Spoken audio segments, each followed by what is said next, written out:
Okay, so today I'm talking to Caroline Kings, who is a former student of my Launch It course, to find out more about her business and what made her decide to start to sell products and how the process went.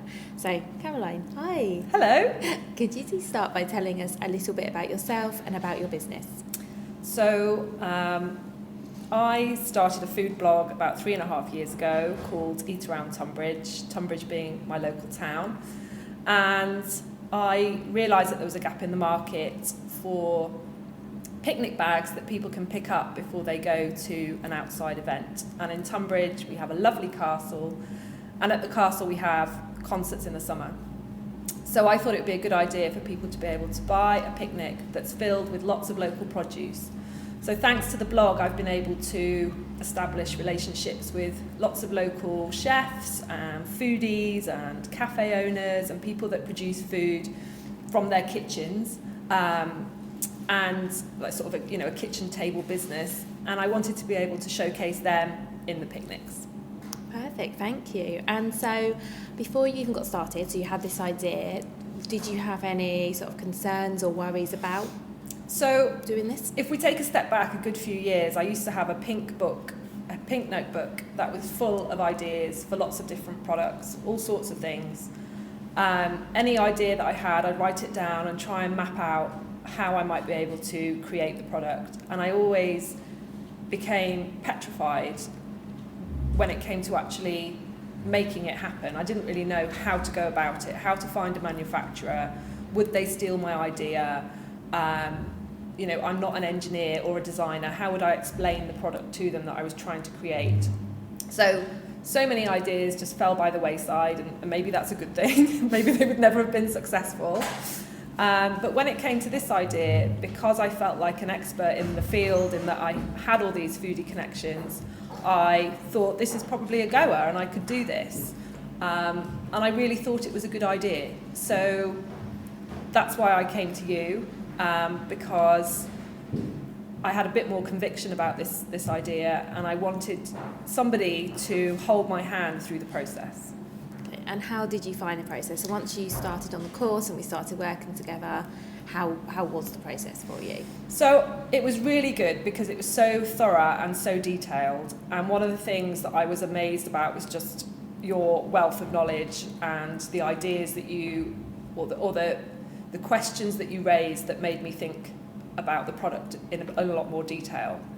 So if you imagine I started out with kind of an idea on the back of an envelope, like lots of people do, you just made me explore the idea in more detail and start thinking about who would actually buy the product, who is my customer, the fact that there's a difference between the customer and the recipient, for example, in some cases for my product. The fact that you made me really think about whether there's any competition out there, which I'd sort of buried my head in the sand about and thought, I'm pretty sure around Tonbridge nobody's doing this.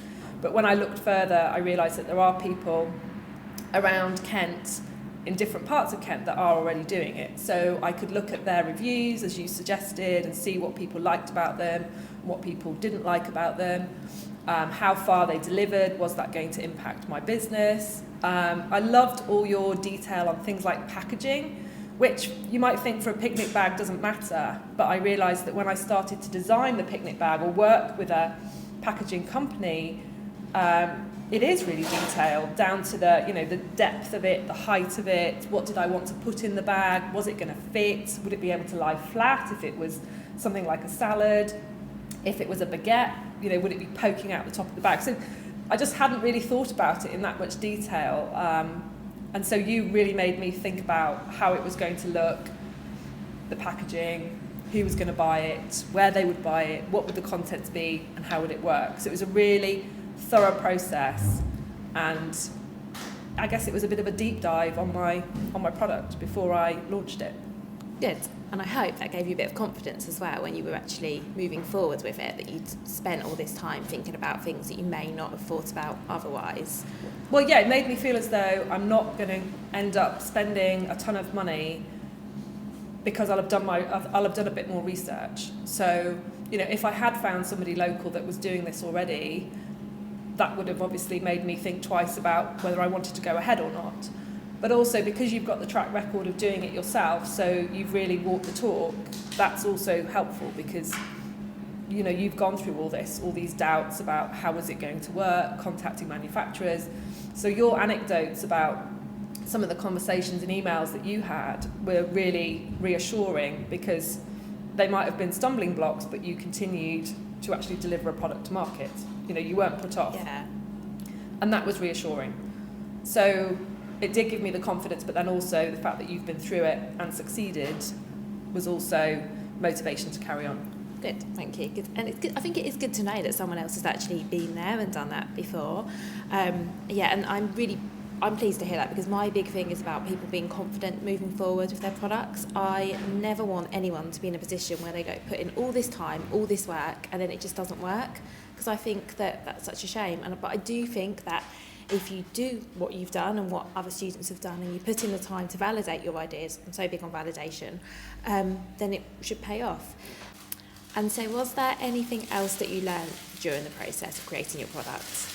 So I had a very fixed idea in my mind of how I wanted the picnic bags to look and feel and what the content should be. And I didn't want to skimp on any of the food. I wanted people to feel as though it had been generous and really great value for money. But what I realised was that doesn't work for everybody, and some people want to be able to choose the contents of their picnic bag. So actually, although I did go through a phase of validation, asking sort of local networking groups what they thought, speaking to my friends, speaking to some of the food suppliers if they thought it was a good idea,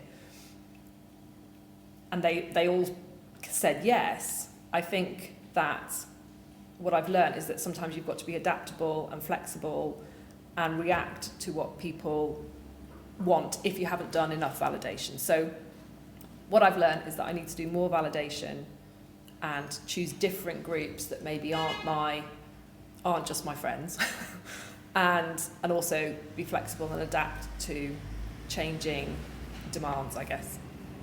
Thank you. And I guess there's also something here that it might not be that you didn't do enough validation, it might have just been that you didn't ask all of the questions that you could have potentially asked. I think I was a little bit lazy, if I'm honest, in that I thought I was doing the right validation process, and it wasn't a waste of time, but I think I could have explored it with other groups and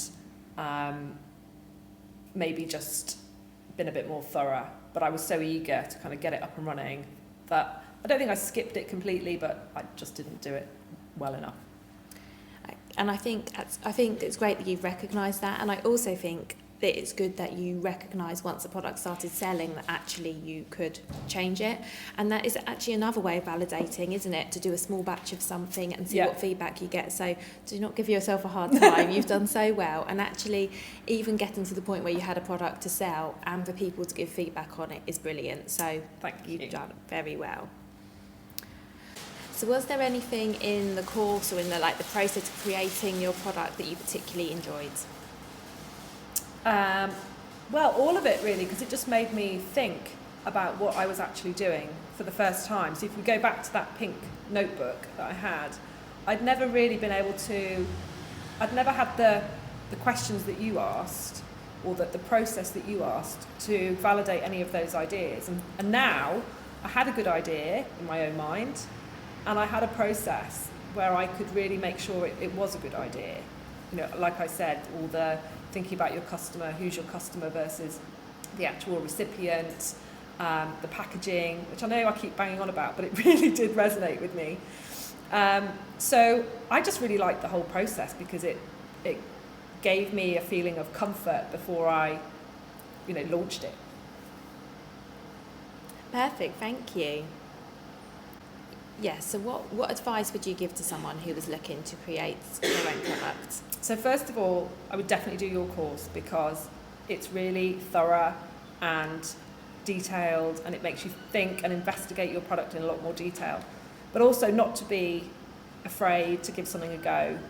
And although there might be an initial investment to sort of just start doing some initial analysis, your idea, once you've been through the process, will have been validated. It's bound to be a success then once you've gone through that whole process. And so you'll recoup that money at some point. So just don't be afraid to take the plunge. Thank you. Okay, so you have made fantastic progress so far. So you have your products, they're selling. So what is next for the picnic bags? So initially I thought that they were just a summer idea for outdoor events just in Tonbridge where I live and where the blog is based. But after speaking to people, which I really advocate just talking to people about your product because you get so much feedback, or you can get so much feedback, people have suggested to me that they might be good for off-sites, meetings, retreats, hotels, taking for guests to take out when they go out for the day. So that's what I'm doing at the moment, sort of in these winter colder months when people aren't picnicking so much, is networking with local corporates and hotels. And then next year we'll be targeting outdoor events, like summer outdoor events again, sort of where the idea came from in the first place. So that's kind of where we're at the moment. Oh, I think it's fantastic that you started sort of relatively small and now it's growing and expanding and you're seeing all these new opportunities. I think that's fantastic. And I think that's a good lesson for everyone watching as well, that you can start relatively small and see how it goes and grow or not. And I think it's brilliant. And I'm so pleased that you're able to do that as well. That's fantastic. Thank you.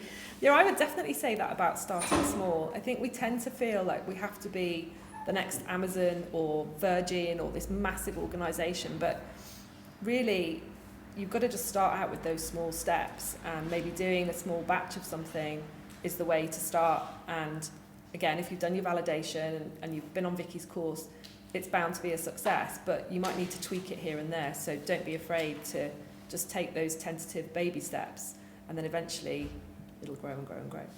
Yeah, thank you. And absolutely, I think even if you know what you're doing or you're following a process or you're working with me, sometimes things still won't be 100%, and that's fine. I think the most important thing is that you try, you give it a go, and you can always improve. I quite agree, yeah. So my final question for you, Caroline, is where can people find more about you and your products? So my blog is called Eat Around Tonbridge, so it's www.eataroundtonbridge.com. And that's where the blogs are about Tonbridge, but also there is a shop on there, and it will have all the details of the picnic bags that are available, and if you're a corporate client, how you can get in touch with me. So, yeah. Fantastic. Thank you so much. Thank you.